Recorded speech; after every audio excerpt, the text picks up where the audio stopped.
Good morning friends. আজকে আমাদের last day at Coonoor. Last day বলতে আমাদের চেক আউট 10টা নাগাদ। তো এখন আমরা ভোর ভোর ওই উঠে গেছি, আজকে ভোরের দিকেই উঠে গেছি। উঠে গেছি এখন 7:30। এখন বাজে 8টা। আমি রেডি হয়ে ফ্রেশ হয়ে নিয়েছি একদম, পুরো ড্রেস পরে। Dress for the day, outfit of the day, hashtag ফ্যাশট্যাগ কী সব বলে ওগুলো। তো অলরেডি ড্রেস পরে রেডি। আর আজকে আমাদের ব্রেকফাস্টে রয়েছে হচ্ছে ইডলি ফ্রাই আর চাটনি। একদম simple plain breakfast, idli fry and chutney. এখানে ব্রেকফাস্টে মেনলি দোসা ইডলি পাবে তুমি, মানে এই দুটোই আইটেম আছে। ব্রেকফাস্ট যদি এখান থেকে নিতে চাও তো ভ্যারাইটি কিছু ওরা রাখেনি। তো আজকে যেহেতু ট্রাভেল করবো তো সিম্পল ইডলি ফ্রাই আর চাটনি হিসাবে নিচ্ছি ব্রেকফাস্টে। বেশি ভারী কিছু না। আগের দিন দোসা গেছিলাম, ওই যে বলি না, ও এখন রেডি হয়নি, ব্রেকফাস্টে করে রেডি হয়ে নেবে। ওভারঅল জাস্ট ড্রেসটা চেঞ্জ করবে, তাহলেই হয়ে যাবে। তো যেরকম তোমাদের বলেছিলাম আজকে এখানে আমাদের লাস্ট ডে। তো এরপর ব্রেকফাস্ট করার পর যদি কিছু যে আমরা দেখতে পাই এখানকার লোকাল সাইট সিন, বা যেটা কালকে তোমাদের বলেছিলাম এখানে কিছু লেকস আছে ভালো ভালো, তো সেগুলো দেখার চেষ্টা করবো। আর যদি না দেখতে পারি তোমাদেরও কিছু দেখাতে পারবো না। তো চলো ব্রেকফাস্টটা করে নিই। ভালো গন্ধ বেরোচ্ছে আর জানি আশা, I am pretty damn sure যে ভালো টেস্টও হবে। তো চলো ব্রেকফাস্টটা করে নিই, দিয়ে দেখা হবে। চলো বাই। How is it? এই শেফটাকে আমরা ব্যাঙ্গালোর ধরে নিয়ে যাবো। আমাদের ব্যাঙ্গালোর রান্নার লোক নেই, একে দিয়ে রান্না করাবো আর আমরা এনজয় করবো। মানে কোনো খামতি নেই, যেটাই বানায় ভালো বানায়।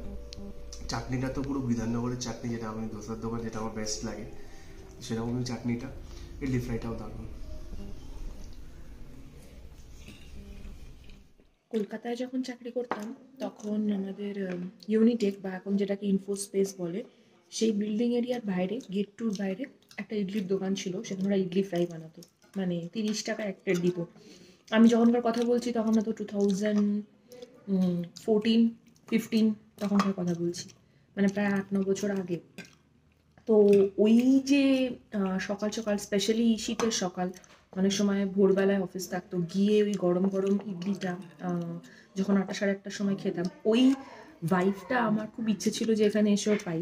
তো কালকে যখন আমাকে রাত্রে শেফ জিজ্ঞেস করে যে আজকে কী বানিয়ে দেবে, তো আমি এই যে না জিজ্ঞেস করে, মানে এই যে একটা ফোনে বিজি ছিল, আমি বললাম যে ইডলি ফ্রাই বানিয়ে দাও। আমি ভাবিও নি যে এদের ভালো লাগবে কি না লাগবে, ওর সাথে কোনো কনসাল্ট করিনি একবারও। তাই জন্য আজকে একটু আমি স্কেপটিক্যাল ছিলাম যে ব্রেকফাস্ট আসার সময় এজের কেমন লাগে, বাট ও তো বলছে ওর ভালোই লেগেছে, আর আমার তো অবভিয়াসলি খুব ভালো লেগেছে।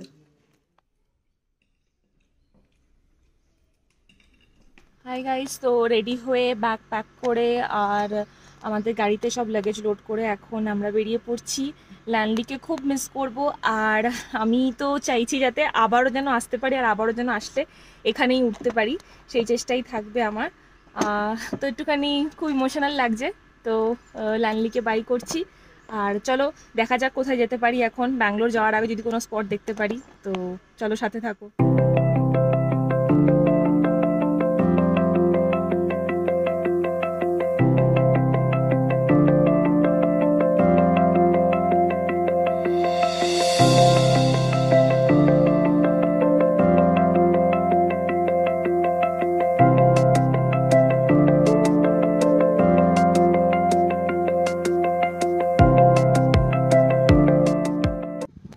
তো গাইস, একদম কান্ট্রি সাইড এক্সপ্লোর করছি তামিলনাড়ুর। আর লেকটাতে যাওয়ার আগে, মানে আমরা এখন যাচ্ছি অ্যাভালাঞ্চ লেকে, তো ওখানে যাওয়ার আগে যেই ব্রেথ টেকিং ভিউটা, মানে তুমি দেখতে পাচ্ছ তো কীরকম ভিউ, মানে দারুণ দারুণ, মানে ভাষায় বোঝাতে পারবো না এত সুন্দর ভিউ।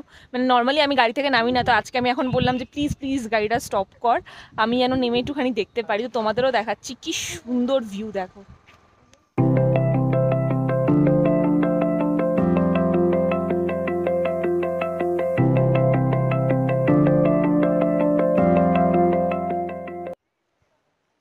হাই গাইস, তো আমরা এসে গেছি অ্যাভালাঞ্চে লেকে।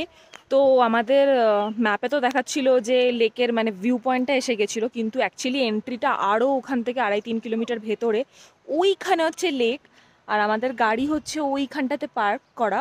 আর এটাও একটা তোমার ফরেস্ট রিজার্ভ টাইপেরই এরিয়া, তো ওই জন্য একটু ফেন্সিং টেন্সিং করা আছে চারিদিকে। তো এখন আমরা যাচ্ছি লেকের দিকে, আর অন দ্য ওয়ে দেখাচ্ছি কীরকম পুরো ফরেস্টের ভেতর দিয়ে একদম, খুবই সুন্দর। তো দেখাচ্ছি তোমাদের।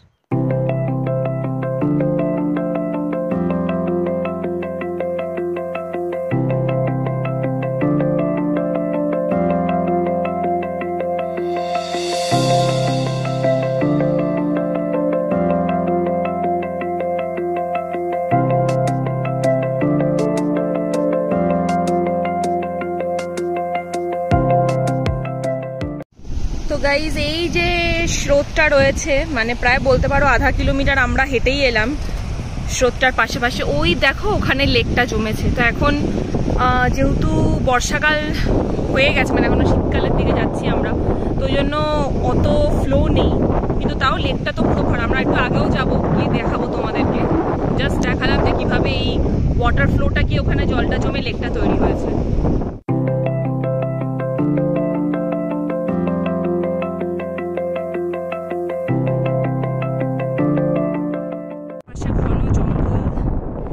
ঢালু বেয়ে পাহাড়ের কোলে এই হচ্ছে অ্যাভালাঞ্চ লেক।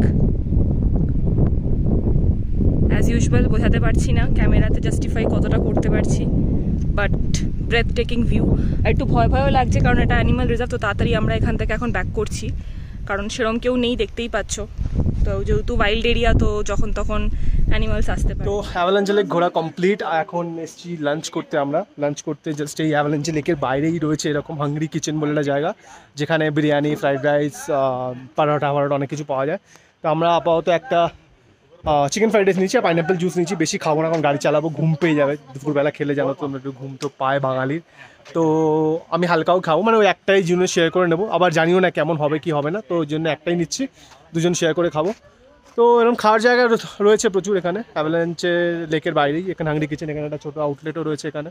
তো এগুলো তোমরা এসে ট্রাই করতে পারো। আর লেকটা ইজ আ মাস্ট ভিজিট। আমরা মানে এতক্ষণ ঘুরলাম, একটুও বোর লাগেনি, একটুও হাঁপাইনি, একটুও টায়ার্ড লাগেনি, জাস্ট দারুণ জায়গাটা। তো কোয়াইট গুড। তো ফাইনালি আমাদের খাবারও চলে এসেছে, তাড়াতাড়ি চলে এসেছে। আর এখানে রয়েছে fried rice, chicken fried rice, যেটা তোমাদের বললাম। তো এখন ঝপঝপ করে খেয়ে নেবো, খিদেও পেয়েছে, তার জন্য বেশ খিদে পেয়েছে, তাদেরও খিদে পেয়েছে। ও অনেকটা ট্রেকিং করতে হয়েছে, অনেকটা আপ অ্যান্ড ডাউন, প্রায় মোর দ্যান 1 কিলোমিটার আপ করে লেকটাই গেছে। তো বহুত খিদে পেয়েছে, এখন তাড়াতাড়ি করে খেয়ে জার্নি স্টার্ট করবো। কি হচ্ছে? and one portion is enough for 2 people, তো আমরা তাই সেটাই খাচ্ছি এখন। আর খেয়ে এখন আমাদের আবার ড্রাইভ করে ফিরতে হবে Bangalore, back to Bangalore, office life. তো গাইজ আমাদের তো জার্নি স্টার্ট হয়ে গেছে ব্যাঙ্গালোরে যাওয়ার দিকে। আর আমাদের যেই বেদি আমরা এসছিলাম, তো as per Tamil Nadu roads regulation আমরা ওই রাস্তা দিয়ে ফিরতে পারবো না। আমাদের যেহেতু অন্য স্টেটের গাড়ি, তাই আমাদেরকে অন্য রাস্তা মানে প্রায় পাহাড়ি পথে 1-1.5 ঘন্টার বেশি রাস্তা ঘুরে নামতে হচ্ছে। তো যাই হোক, পাওনার মধ্যে এটাই যে পেছনে একটা খুব সুন্দর সিনিক বিউটি, সেটা তোমাদের দেখাচ্ছি। আর আবার ব্যাঙ্গালোরে গিয়েই দেখা হবে কারণ একদম আর শরীর দিচ্ছে না। তো আমরা এখন জার্নি করবো আর মোটামুটি চেষ্টা করছি। এখন অলরেডি বাজে 3টে, তো মনে হয় 10:30 বেজে যাবে বাড়ি পৌঁছতে। তো বুঝতেই পারছো কতটা ঘুরে যেতে হচ্ছে আমাদেরকে। তো যাই হোক, পেছনের সিনারিটা দারুণ, খুবই সুন্দর। কাজ কিন্তু ক্লান্ত না, তোমরা দেখো। ওর বাবা ক্লান্ত আর মা ক্লান্ত, আমার পুচকু ফুল অফ এনার্জি। তো দারুণ ভিউটা, এই ভিউটা একটা খুব সুন্দর পাওনা রইলো। এটা একটা নাম না জানা, মানে এটা একটা আই থিঙ্ক ম্যাপেও দেখাচ্ছিল না, এটা কি? এটা তাজ লেক। এটা আমরা নাম দিয়েছি তাজ লেক কারণ এটার কোনো ম্যাপেও এক্সিস্টেন্স নেই, শুধু জাস্ট এরকম একটা ভিউ দেখো।